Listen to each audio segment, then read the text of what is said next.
Assalamualaikum warahmatullahi wabarakatuh. Halo sahabat Vivis Mada, kami dari PIK Remaja Violet SMA Negeri 2 Balikpapan. Pada kesempatan kali ini kita mau ngapain sih teman-teman? Nah, jadi di kesempatan kali ini kita akan birama Bincang-bincang bersama Sahabat Violet. Kali ini kami akan membawakan sebuah hot news ya. ya. Kita akan membawakan sebuah tema mengenai pelajar peduli stunting. Perkenalkan, nama saya Anissa Nurnabila. Saya selaku moderator dalam berjalannya podcast kali ini ditemani dengan dua narasumber yang cantik-cantik. Hai, nama aku Jihan Salsabila. Halo, kenalin nama aku Nashwa Rona Zakiah. Nah, sahabat Tivis Mada, sebelum itu kalian sudah pada tahu nggak sih apa itu stunting? Nah, buat yang belum tahu, jadi stunting adalah kondisi di mana gagal tumbuh anak di usia 2 tahun dikarenakan kekurangan gizi yang lama sehingga tingginya itu tidak normal. Dan for your information, stunting ini bukan penyakit menular dan juga bukan penyakit keturunan. Dan stunting bisa dicegah dengan cara remaja harus paham betul nih, seperti umur nikah itu berapa sih, terus gizi dan nutrisinya harus diperhatikan, minum tablet tambah darah buat yang perempuan, dan juga harus bisa mengkoordinasi teman-teman sebayanya akan bahayanya stunting. Tadi kan kita udah dijelasin nih oleh Jihan mengenai pengertian dari stunting. Benar. Lalu, ciri-ciri anak yang terkena stunting itu kira-kira apa aja? Nah, ciri-ciri yang gampang dilihat nih ya, untuk anak yang terkena stunting itu tuh tingginya beda dengan teman-teman seusianya. Jadi untuk anak-anak yang terkena stunting biasanya tingginya tuh lebih pendek daripada anak-anak seusianya. Baru juga pertumbuhan gigi yang terlambat dan juga kemampuan fokusnya itu menurun. Dan kira-kira kapan sih bisa terjadinya stunting ini? Stunting itu bisa terjadi saat ibu mengandung sampai anak itu berusia 2 tahun. Kenapa sih sampai umur 2 tahun? Karena 80% pembentukan otak itu terjadi dalam 2 tahun pertama kehidupan. Nah, terus dampak dan bahaya dari stunting ini kira-kira apa saja? Nah, sebenarnya dampak dari stunting ini banyak banget ya. Contoh pertama itu anak itu tuh mudah sakit karena imunnya tidak sekuat dengan anak-anak lain yang tidak terkena stunting. Yang kedua, postur tubuhnya tuh lebih kecil. Dan yang ketiga, menyebabkan kematian pada usia dini. Dan yang keempat, otak itu sulit berkembang. Dan karena otak ini sulit berkembang, jadi mempengaruhi kecerdasan anak sehingga kurang nih dalam penyerapan belajar.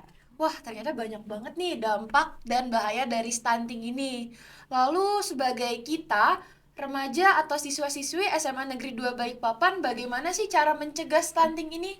Nah, cara mencegahnya itu bisa dengan menjaga pola makan, yaitu 4 sehat 5 sempurna, beserta mengonsumsi suplemen-suplemen yang sudah dianjurkan oleh dokter. Selain itu, pada saat bayi, biasanya ibu memberikan ASI eksklusif selama 6 bulan, lalu menjaga kebersihan dan memantau pertumbuhan anak. Gitu. Jadi gitu ya. Tapi dari tadi kita udah membahas mengenai pengertian, ciri-ciri, dampak, dan sampai cara mencegahnya loh. Benar. Tapi kita belum tahu nih penyebab dari stunting ini apa. Oh, iya. Bisa dijelaskan nggak sih apa penyebab stunting? Nah, sayangnya penyebab dari stunting ini adalah kurangnya pemahaman ibu terhadap pentingnya nutrisi pada masa kehamilan. Selain itu, hasil Riskesdas 2013 menjelaskan bahwa 1 dari 5 ibu hamil mengalami kekurangan gizi. Lalu faktor lainnya itu bisa terjadi karena infeksi pada ibu, kehamilan dini, gangguan mental pada ibu. Selanjutnya ada jarak kelahiran yang pendek dan hipertensi. Selain itu akses sanitasi dan air bersih juga menjadi faktor loh Kanisa mengapa banyaknya stunting di Balikpapan. Balikpapan ini. Benar.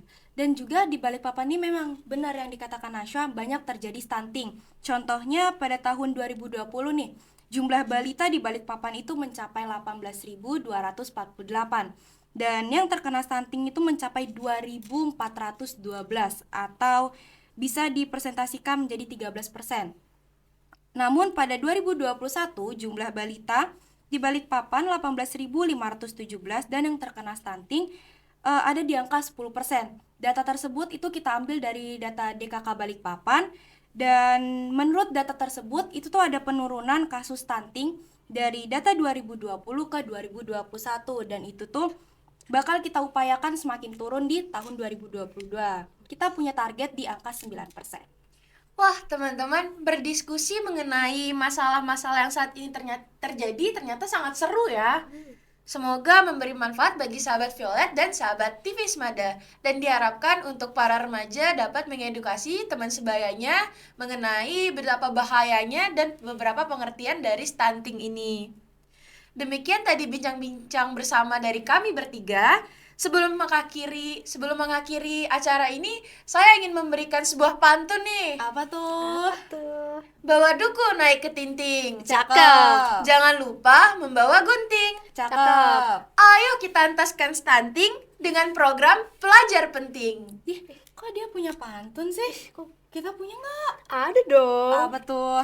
Ayo tinting rambutnya keriting. Cakep. Peduli stunting itu penting. Bentar deh. Tapi ada yang salah ya. Apa tuh? Kayaknya rambutnya Ayu Ting Ting tuh nggak keriting tau. Masa sih?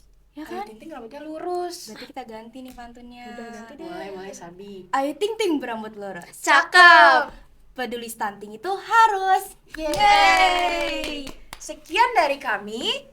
Pelajar Penting, peduli stunting. Pelajar Penting, turunkan stunting. Pelajar Penting, stop stunting. Wassalamualaikum warahmatullahi wabarakatuh. Dadah.